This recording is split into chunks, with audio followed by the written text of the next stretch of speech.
मित्रों नमस्कार, आपका स्वागत है। आज 25 जून है और आज भारत में काला दिवस यानी ब्लैक डे मनाया जाता है, क्योंकि आज के ही दिन 1975 में इंदिरा गांधी ने देश में आपातकाल थोप दिया था, आपातकाल लगा दिया था और जितने बड़े लीडर थे हमारे उन सबको जेल में ठूंस दिया था। तो भारतीय संविधान में मौलिक अधिकार है उनको सस्पेंड कर दिया था। भारत का प्रेस काउंसिल ऑफ इंडिया है उसको ख़त्म कर दिया था। अखबारों में सेंसरशिप लागू हो गई थी और आम आदमी का जीवन गुलामों का जीवन हो गया था। तो इस पे बात करते हैं आज, क्योंकि आज का दिन याद करने के लिए ज़रूरी है और हमारी जो आने वाली जनरेशन है, हमारी फ्यूचर जनरेशन है, यंग जनरेशन है, उनको पता होना चाहिए कि आपातकाल क्या होता है, आपातकाल क्यों लगाया जाता है, आपातकाल क्यों लगाया गया। और कोई व्यक्ति अगर आपातकाल लगाने का प्रवृत्ति वाला व्यक्ति है तो उसको सत्ता से हटाना चाहिए और ऐसा व्यक्ति सत्ता में न आए उसके लिए क्या करना चाहिए, इस पर जरूर नई पीढ़ी को सोचना चाहिए। तो मित्रों, शुरुआत करते हैं इंदिरा गांधी से। आपको पता है कि हमारे भारत में जब पहले हम मुगलों के गुलाम रहे, पहले तो आपस में लड़ते रहे, क्योंकि एक जमाना कहा जाता था कि भारत सोने की चिड़िया है और हमारे यहाँ एक से एक वंश हुए, राजवंश हुए जिन्होंने अपनी प्रगति की, लेकिन एक दूसरे से लड़ते रहते थे अपना साम्राज्य बढ़ाने के लिए। यहाँ तक कि राम राज्य में भी आपने देखा कि भगवान श्री राम ने भी अश्वमेध यज्ञ किया था, अश्वमेध का घोड़ा छोड़ा था ताकि जितने रजवाड़े हैं उनकी स्वाधीनता या अधीनता स्वीकार कर ले, वो युद्ध नहीं करेंगे। और ऐसे हमने महाभारत में भी देखा कि पांडवों ने भी जब उन्होंने युद्ध जीत लिया था तो फिर अश्वमेध यज्ञ किया था।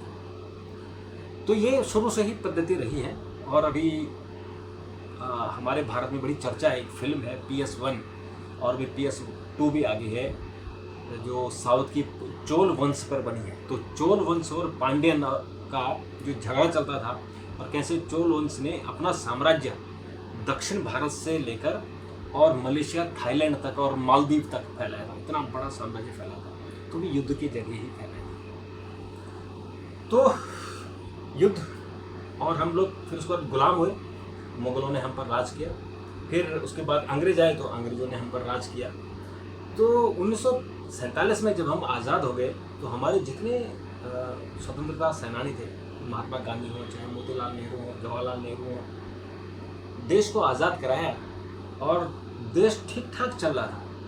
लेकिन 27 मई 1964 को जब जवाहरलाल नेहरू की अचानक देहांत हो गया तो फिर लाल बहादुर शास्त्री को प्रधानमंत्री बनाया गया और लाल बहादुर शास्त्री की भी अचानक मौत हो जाती है। उस वक्त 1965 में भारत पाकिस्तान से युद्ध लड़ रहा था, तो उसमें देश में एक बड़ी घटनाक्रम चल रहा था कि इंदिरा गांधी और जो कांग्रेस के सीनियर लीडर थे उनके बीच में द्वंद्व चल रहा था। क्योंकि जैसे ही इंदिरा गांधी राष्ट्रीय कांग्रेस के अध्यक्ष रह चुकी थी लेकिन सरकार में नहीं थी। और जब जवाहरलाल नेहरू की डेथ हुई और लाल बहादुर शास्त्री प्रधानमंत्री बने तो उन्होंने इंदिरा गांधी को राज्यसभा में भेजा और फिर उनको सूचना प्रसारण मंत्री बनाया। तो सूचना प्रसारण मंत्री बनते ही जो कांग्रेस के सीनियर लीडर थे उनमें दुगदुगी हो गई कि अब ये चूँकि सत्ता हस्तांतरण होगा, अब लाल बहादुर शास्त्री की सत्ता किसी सीनियर लीडर को न जाके बल्कि परिवार को चली जाएगी, नहीं जवाहरलाल नेहरू की पुत्री इंदिरा गांधी को जाएगी। और इंदिरा गांधी इतनी एग्रेसिव थी कि उन्होंने 1965 जब भारत और पाकिस्तान का युद्ध चल रहा था वो यहाँ अंदर राजनीतिक गोटियाँ उनकी चल रही थी और उनकी किस्मत समझिए या इस देश का दुर्भाग्य था कि लाल बहादुर शास्त्री की ताशकंद में अचानक मौत हो गई थी।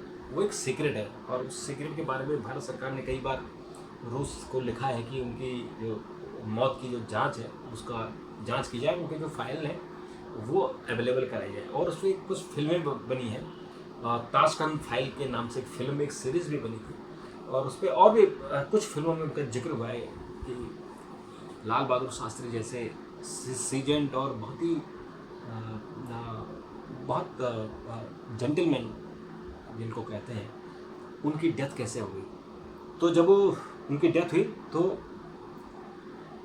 1966 में इंदिरा गांधी को प्रधानमंत्री बना दिया गया और उसमें के कामराज जो उसमें कांग्रेस के अध्यक्ष थे उनकी बड़ी भूमिका रखी और उन्होंने प्रधानमंत्री बना दिया।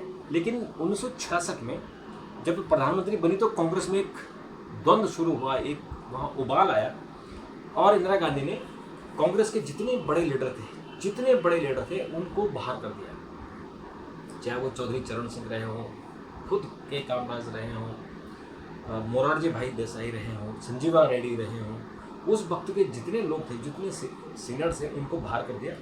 और जब 1967 में लोकसभा के चुनाव हुए तो उस वक्त फिर कांग्रेस की जो राज्यों में करीबन 9 राज्यों में सरकारें चली गई थी और उस सब का जो श्रेय जाता है वो जाता है डॉक्टर राम मनोहर लोहिया को।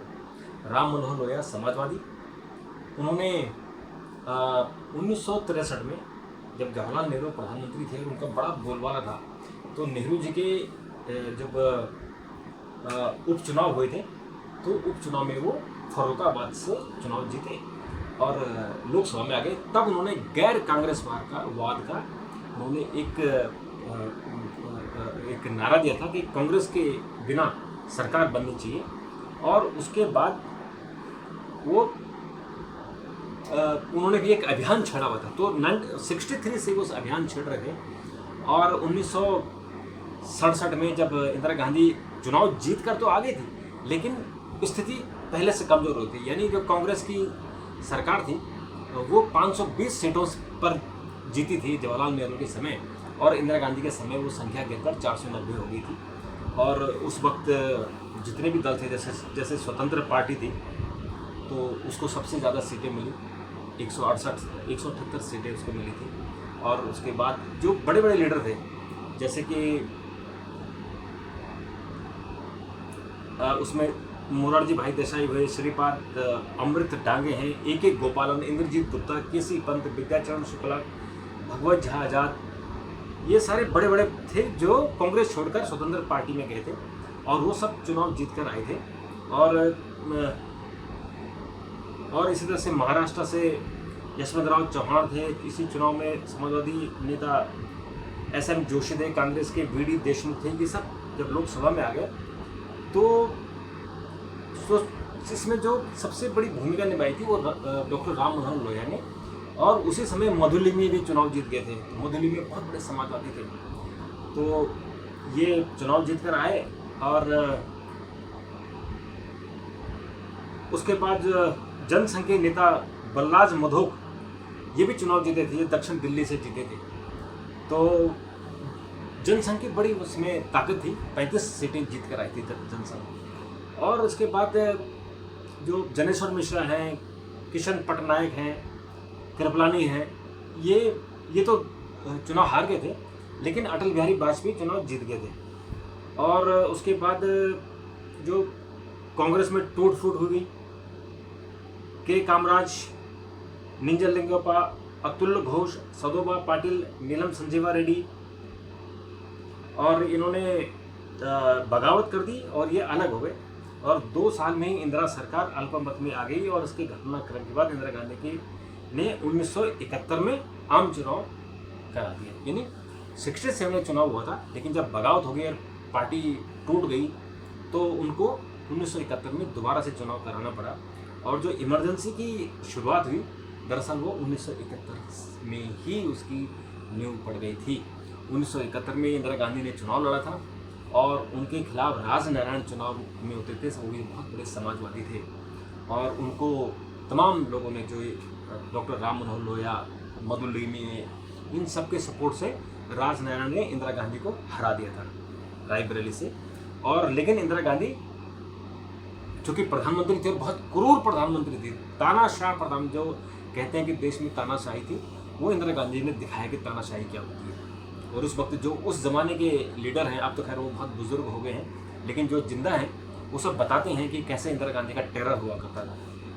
तो इंदिरा गांधी ने इतने सारे सीनियर लीडर को बाहर किया और 1971 में जब राजनारायण ने उनको हरा दिया तो उन्होंने चुनाव डिक्लेयर करा दिया कि इंदिरा गांधी जीत गई है अपने जो रिटर्निंग ऑफिसर से। और उसके बाद मामला इलाहाबाद हाई कोर्ट चला गया और इलाहाबाद हाई कोर्ट ने अपना फैसला जून में, हालांकि इस बीच जो 1971 से लेकर 75 तक का जो घटनाक्रम था वो भी इसी तरह का घटनाक्रम चल रहा था। एक दूसरे की टांग खिंचाई चल रही थी। इंदिरा गांधी के खिलाफ देश में माहौल बन गया था और राम मनोहर लोहिया ने संपूर्ण क्रांति की ज्वाला जला दी थी और उन्होंने बिहार से लेकर गुजरात तक आंदोलन खड़ा कर दिया था, छात्रों को खड़ा कर दिया था। तो यहाँ से शुरुआत हुई और जब जून में 12 जून को इंदिरा गांधी को हारा हुआ डिक्लेयर कर दिया था इलाहाबाद हाईकोर्ट ने।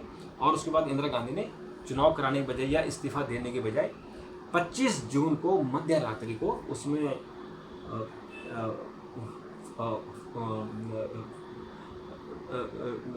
राष्ट्रपति शासन लगा दिया, यानी अनुच्छेद 352 का इस्तेमाल करते हुए देश में जो बोलते हैं इंटरनल इमरजेंसी लगा दी और जितने हमारे अधिकार थे, मौलिक अधिकारों को सस्पेंड कर दिया। और जितने बड़े लीडर थे, चाहे वो कांग्रेस में जो कांग्रेस छोड़कर गए थे, जैसे मैं कहा कि चौधरी चरण सिंह हो, मोरारजी भाई हो, नीलम संजीवा रेड्डी हो, जो भी हो। नीलम संजीवा रेड्डी तो बाद में फिर राष्ट्रपति बने थे क्योंकि इंदिरा गांधी ने उनको दगा दे दिया था, उनको राष्ट्रपति का उम्मीदवार घोषित किया था और बाद में अपना दूसरा उम्मीदवार घोषित कर दिया और उनको कहा कि नीलम संजीवा रेड्डी को चुनाव हराना है। तो ये सब लोग, अटल बिहारी वाजपेयी, आडवाणी, कम्युनिस्ट लीडर और जितने भी बड़े लीडर थे, सब लोग जेल में थे। और बताते हैं कि उस वक्त इन लीडरों को बहुत यातनाएं दी गई थी, ऐसी यातनाएं कि जैसे कि युद्धबंदी को दी जाती, जैसे कोई किसी सैनिक को, और उनके नाखून उखाड़े गए, उनको उल्टा लटकाया गया, उनको डंडे बरसाए गए। बहुत जो उनके बारे में जो कहा जाता है कि ऐसी यातनाएं उनको डाली गई। और देश भर में भी पुलिस, जिसको चाहे पुलिस पीट देती थी, सड़क में चलते लोगों को लाठी मार देती थी, क्योंकि आपके जो संवैधानिक अधिकार है, मौलिक अधिकार थे नहीं, उसको सस्पेंड कर दिए गए थे। तो उसके बाद ये सब घटनाक्रम चलता रहा और जेल से ही लोग आंदोलन चलाते रहे। जेल में जैसे आमरण अनशन करना, फिर जेल से ही अपने जो चिट्ठियाँ पत्रियाँ भेजना। उस समय के जो ये यंग लोग थे, जैसे रविशंकर प्रसाद, लालू प्रसाद यादव, मुलायम सिंह यादव, ये उसमें यंग थे, ये भी जेल में थे, अरुण जेटली हुए। लेकिन ये जेल से इनको कभी कभी छोड़ते थे तो ये फिर अपने दोस्तों के जरिए चिट्ठियाँ वगैरह भेजते थे और इन लोगों ने आंदोलन को आगे बढ़ाया। तो इसके बाद 21 मार्च 1977 को इमरजेंसी ख़त्म हो गई। तो इमरजेंसी ख़त्म हुई तो फिर इसके बाद देश में चुनाव हुए और उन चुनावों के लिए जितने पॉलिटिकल पार्टियां थी, उन सारी पॉलिटिकल पार्टियों ने अपनी पहचान को ख़त्म करते हुए और मर्ज कर दिया और तब उनका बन गया जनता पार्टी। और जनता पार्टी ने चुनाव लड़ा, उसमें भारतीय जनसंघ हो, चाहे चौधरी चरण सिंह की भारतीय किसान क्रांति दल हो, चाहे जितने स्वतंत्र पार्टी हो, जितने भी थे वो सारे दल उसमें मर्ज हो गए और उन्होंने चुनाव लड़ा इंदिरा गांधी के खिलाफ और इंदिरा गांधी को हरा दिया। और फिर एक दिन के लिए इंदिरा गांधी को जेल भी भेजा था और फिर वो सती बन के लौटी, सती मतलब शक्ति बन के लौटी। और हुआ क्या, इस देश में बड़ा गजब है कि जिस लेडी ने इमरजेंसी लगाई और इस देश की जो स्वतंत्रता हनन कर दिया, इसी देश की जनता ने 1980 में भारी बहुमत से चुनाव जिता दिया। तो 1977 में जब चुनाव हुआ तो जनता पार्टी जीती और मोरारजी भाई देसाई प्रधानमंत्री बने। और फिर कांग्रेस ने, यानी इंदिरा गांधी ने ही अंदर वहाँ डिवीज़न करा के कि वहाँ एक झगड़ा चला कि दोहरी नागरिकता नहीं होनी चाहिए। यानी जो भारतीय जनसंघ के लोग हैं, जो आरएसएस के लोग थे, वो भारतीय जनसंघ में भी थे और जनता पार्टी में भी थे। तो उनसे कहा गया कि या तो आप जनसंघ में रहिए या भारतीय या जनता पार्टी में रहिए। तो जनसंघ ने कहा कि हम नहीं रह सकते, हमारी एक अपनी आइडेंटिटी है, हम आरएसएस के लोग हैं, तो हम तो आपके साथ हैं ही, हमने आपको चुनाव जिताया है, इमरजेंसी में जेल में रहे, सब कुछ किया है, लेकिन हम जनसंघ को छोड़ नहीं सकते। तो इस बहाने अंदर झगड़ा हुआ। तो फिर ये अटल बिहारी वाजपेयी, लाल कृष्ण आडवाणी जनता पार्टी से बाहर आ गए। कब? 1978 में, 1978 में भी लास्ट में, क्योंकि ये इंदिरा गांधी ने वहाँ टूट कर दी थी और उसके बाद वहाँ डिवीज़न हुआ और फिर मोरारजी भाई देसाई अल्पमत में आ गए।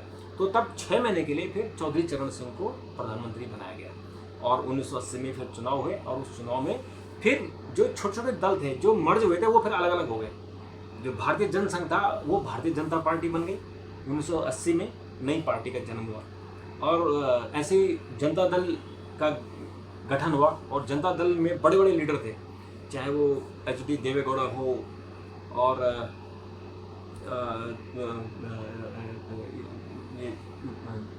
हमारे चौधरी चंद्रशेखर हो, बहुत बड़े बड़े लीडर। बाद में उसमें बीपी सिंह भी जुड़ गए थे। तो इन जनता दल का बहुत बड़ा एक वो था, दायरा था और जिसमें एस.आर. बोमई भी थे, बहुत बड़े बड़े लीडर थे। और सीपीएम सीपीआई अलग थी, खैर वो उनका मर्ज नहीं हुआ था ना, वो इनमें वो सरकार में तो शामिल थे, सब कुछ में शामिल थे, लेकिन वो इनके साथ अलग दल बनाने में शामिल थे और उनका कि हमारा जो दल है वो अलग ही रहेगा। तो इस तरह से फिर जनता जो हुआ वो फिर आज की डेट में आपने देखा कि भारतीय जनता पार्टी जो 1980 में बनी वो किस तरह से फुल मेजोरिटी में सरकार में आ गई है। अब उसमें जो बात आती है कि इस देश में कुल कितनी इमरजेंसी है, क्योंकि एक इमरजेंसी जो 25 जून 1975 को लगी थी, ये तो आपातकाल आंतरिक आपातकाल है। ये आपातकाल ये 352 के तहत लगता है जब कहा जाता है कि देश में कानून व्यवस्था भंग हो गई है, तो तब राष्ट्रपति शासन लगता है और जो शासन है वो प्रधानमंत्री, जो टेम्पररी सरकार होती है वही चलाती है, लेकिन लोगों के जो अधिकार होते हैं, धरना प्रदर्शन और तमाम वो अधिकारों का हनन हो जाता है। तो हमारे असल में कुल कितने हमारे पास हमारे जो इमरजेंसी है वो कितनी है, वो हमारी जो इमरजेंसी वो कुल मिला के 12 तरीके की हमारी 10 तरह की हमारी टोटल जो इमरजेंसी है वो है। दरअसल इमरजेंसी अलग अलग होती है।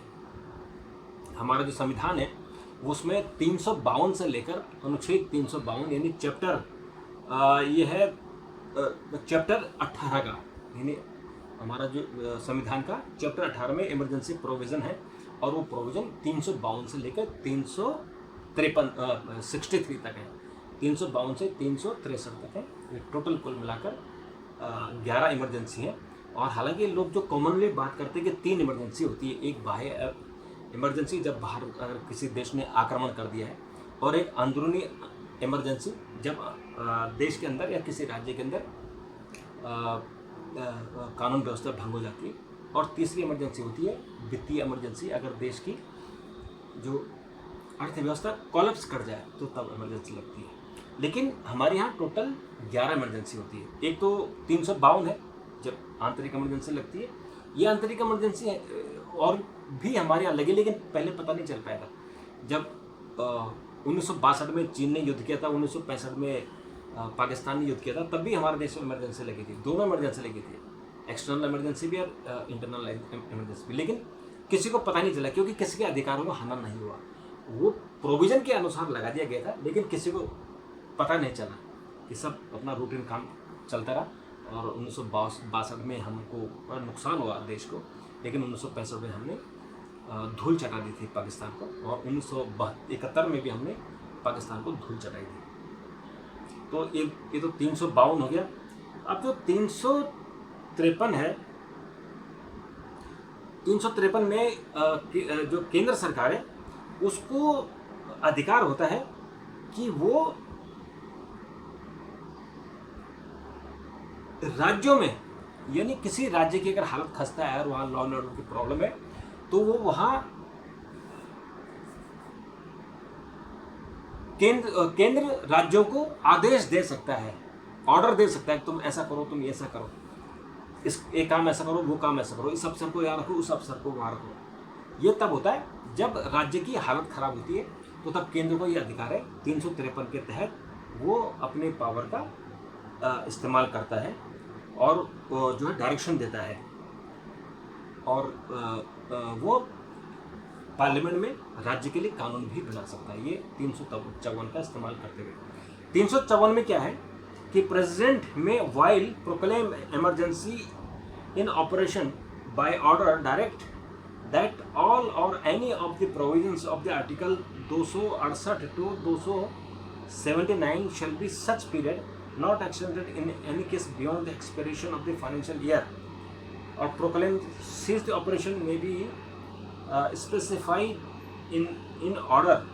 354 में क्या होता है कि अगर कोई वित्तीय आपात है तो केंद्र सरकार वहाँ इमरजेंसी लगा सकती है और उसके वित्तीय अधिकारों को अपने हाथ में लेके फिर वहाँ का राज कर सकती है, जो कि ऐसे बहुत सारे जैसा भी स्थिति आने वाली है।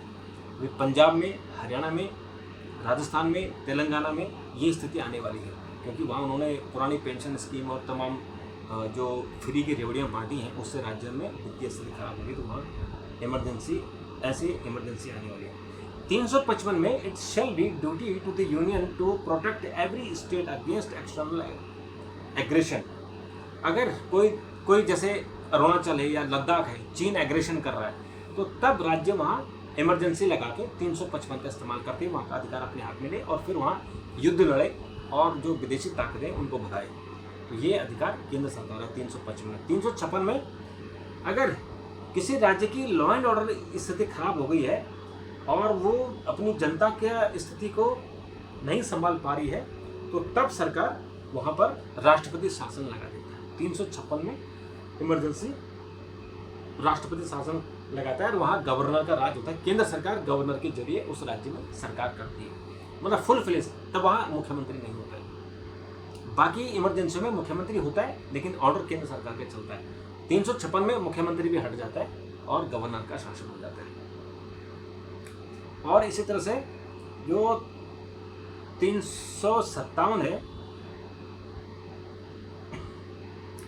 357 में election commission certified that the continuation of force of the proclaim approval under the section 3 during the period specific such as resolution necessary account of the difficult of holding general election to the legislative assembly।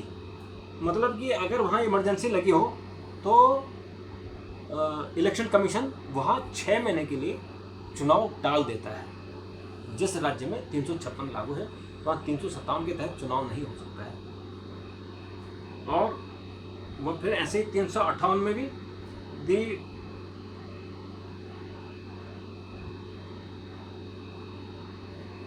राष्ट्रपति को अधिकार है कि जो 356 लागू किया गया है उसको 358 के तहत पार्लियामेंट से अप्रूव कराना है। और make all set after the proclaim of the ceased to operate continue to force until altered the repeal of the amend the competent जो उसकी विधानसभा है, यानी जब तक इमरजेंसी लगी है तब तक वहाँ की विधानसभा का जो काम है वो बंद हो जाएगा। वो लोकसभा में उसको उस राज्य से संबंधित जो भी होगा, चाहे वित्तीय कार्य हो चाहे कानून बनाना हो, वो लोकसभा करेगा। और इसी तरह से जो 59 है, 59 में ए और बी है। तो 59 में का क्या होता है कि पार्ट स्टेट ऑफ पंजाब, मतलब कि 59 में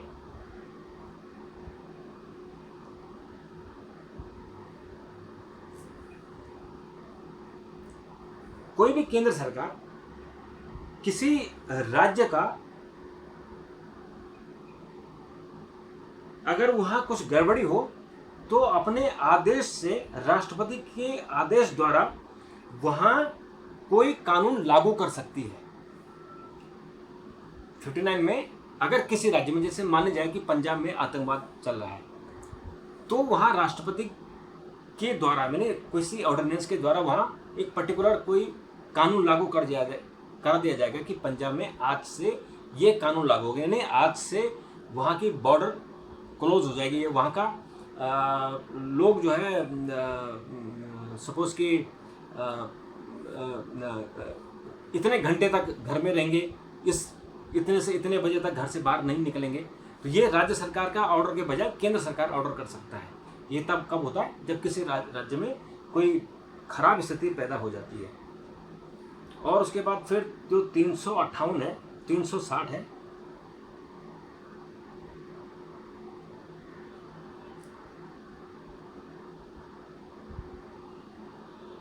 360 में ये emergency provision 360 shall be laid before the House of the Parliament shall cease the operate of the expiration of the 2 month unless force the expiration that period of has been approved by the resolution of both house.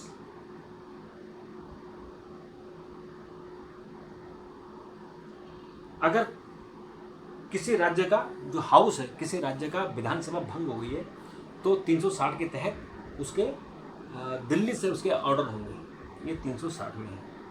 और उसके अलावा ये 361, 62, 63 यह financial emergency है कि अगर देश में आर्थिक स्थिति खराब हो जाए, अर्थव्यवस्था ध्वस्त हो जाए, और जैसे आपने कुछ देशों में देखा है नाइजीरिया में या कि वहाँ रुपए लेके लोग घूम रहे हैं और एक चाय जो है 400 रुपये में मिल रही है, या पाकिस्तान में भी आपने देखा कि एक आम वहाँ 5000 रुपये का मिल रहा है क्योंकि वो उनकी करेंसी ख़त्म हो गई थी।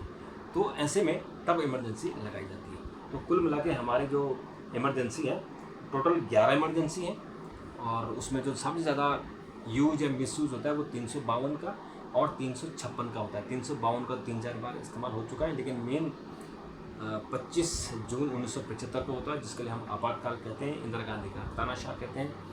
और उसके बाद 356 का बहुत मिसयूज होता है, चाहे केंद्र में किसी की भी सरकार रही हो। जवाहरलाल नेहरू ने भी इसका खूब दुरुपयोग किया, इंदिरा गांधी ने खूब दुरुपयोग किया, और जब अटल बिहारी वाजपेयी है उन्होंने दुरुपयोग किया, नरेंद्र मोदी ने जमकर दुरुपयोग किया। तो इसलिए फिर बार बार इसमें सुप्रीम कोर्ट का अधिकार होता है, सुप्रीम कोर्ट को पावर होती है कि वो संविधान का की देखभाल करे, और उस देखभाल के लिए फिर वो सरकार को ऑर्डर देती है। और कई बार आपने देखा कि जब राष्ट्रपति शासन लगा किसी राज्य में तो सुप्रीम कोर्ट ने उसे हटा दिया था, और SR बोम्बे की सबसे फेमस है। और अभी उत्तराखंड में आपने देखा हरीश रावत की सरकार गिरा दी थी तो रेस्टोर हुई, अरुणाचल की सरकार गिरा दी थी वो रेस्टोर की सुप्रीम कोर्ट ने। ऐसे बहुत सारे राज्यों को रेस्टोर किया। तो मित्रों आज के लिए इतना ही। आपको इमरजेंसी में आपका ये कार्यक्रम कैसा लगा? अगर आपको और पसंद आए तो जरूर मुझे कमेंट कीजिए।